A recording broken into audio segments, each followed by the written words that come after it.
Welcome to the Burlesque Hall of Fame 2015.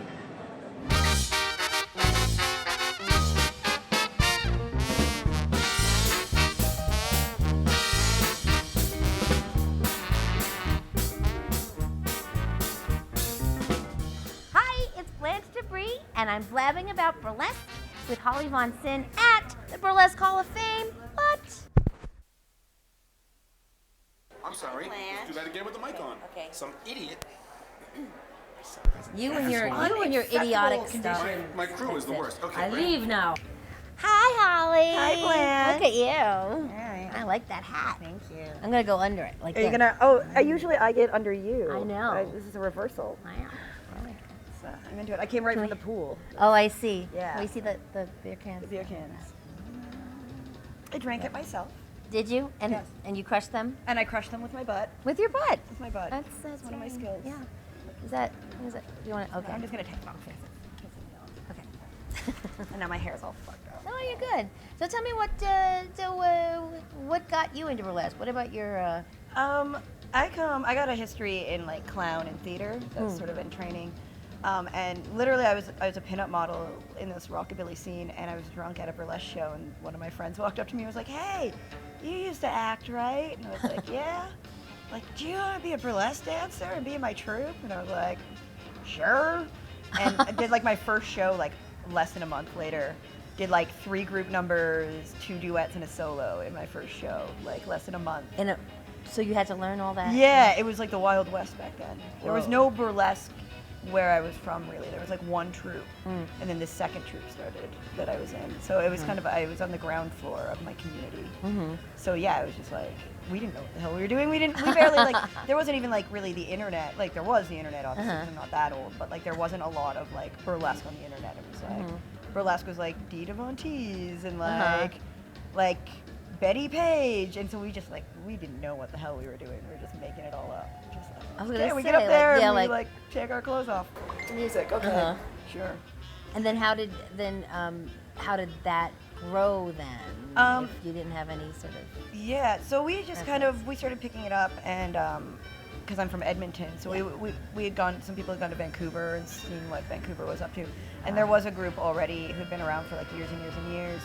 So we kind of watched them, and then we just kind of like figured it out. The troupe I was in was like a hot mess of a troupe. Like it was like duct taped costumes together. like I kid you not. Like just and I was in it for like 3 months, and I was like, I don't want to do this. So me and some other girls left and just started our own troupe. Like 3 months experience, and like I can produce this. I got this. And so I did that for a while, and yeah, I just helped grow the community, and that group sort of dissolved. And some people went on, and now people from that group are now in another group that's quite good in town, and like we're all friends. And I went off, and I sort of became the first sort of soloist in town. Like everybody was in. So it groups was before troops. Was mostly. It was all troops, yeah. and people didn't really do solo works at all. Interesting. So I just kind of was like, oh, I don't have a troupe anymore because my co-producer is pregnant and is retiring. So I was just like, I want to keep doing this. So I just kind of carved out venues for myself, and just I started getting gigs with like bands, and like I'd go on in between like bands playing, and then I started doing it, and other people were like, oh, we don't need a troupe. We can do this, and so they started doing it, and I've started producing like soloist nights, and there's now quite a few soloist nights, and it's cool for me to like watch like my little babies and be So part of it. is that what made you start producing your own shows then? Yeah, I used to produce punk shows back in the day. That was my thing. That's why I thought I could do it. It's like, I threw together hall shows with 15 crust bands. And, you know, it was all gross and dirty because we're punk rock kids. And so because I had a theater background, I was sort of nominated as the one who's like, oh, you can do this. And I was like, oh, okay. Yeah, I just did it out of necessity because I come from such a small place. And now I'm the vice president of the Edmonton Burlesque Festival. What? In See September. what happens? In the city of Edmonton. Is it a 3-day festival? It is. Yeah. So we have our first night, we have our bunny competition on the Thursday night. So our bunny competition is something we started up to give back to the community of you have to be a performer of 2 years and under. And you submit, and you get judged by the legend. Our legend is always Judith Stein, because she's our Mama Beaver. So you get judged by her and the headliners. Okay. And you get like your feedback that evening, like they judge. And then the winner, we help cover some of the expenses to get them to go to BurlesqueCon. So we cover their what a BurlesqueCon nice- ticket What a nice. and send them. So it's a great chance, and That's it's a great way to develop. fantastic. And and then we bring them back, Yeah. and they get to perform a step down the next year. Okay. So I'm excited to see who wins. And then Friday night's kind of our weird night, and then Saturday we're gonna have the classic thing, and then shenanigans that go along. We have Right, the end of the day. classes, and tea with Judith. That's fantastic. Yeah. Tea with Judith. If we can wake her up in time. How do you want to grow the Edmonton Burlesque Festival? Do you want to? I definitely want to see it grow.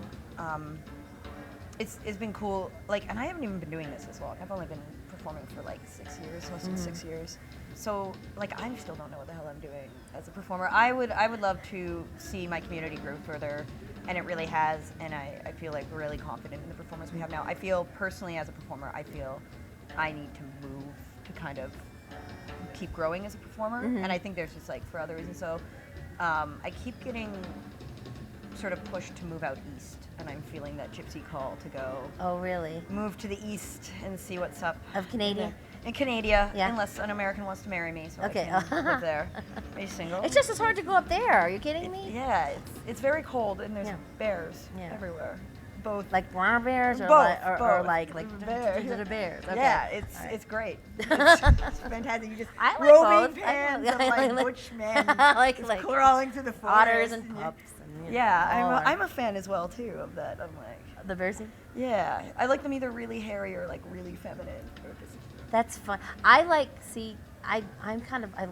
sort of androgynous kind of. yeah, I just like awesome people. Yeah, I guess that's true. I like sexy. Well, awesome that's what I like people. about Burlesque Hall of Fame. It's like every person that comes on stage, all the different types, you're like, I would do that person. I would Yeah. do that person. I would do that person too. You I just want to do making a everyone. list. You're just Yeah. just checking it I off. would, I would do them all individually and in groups. That's kind of I- my.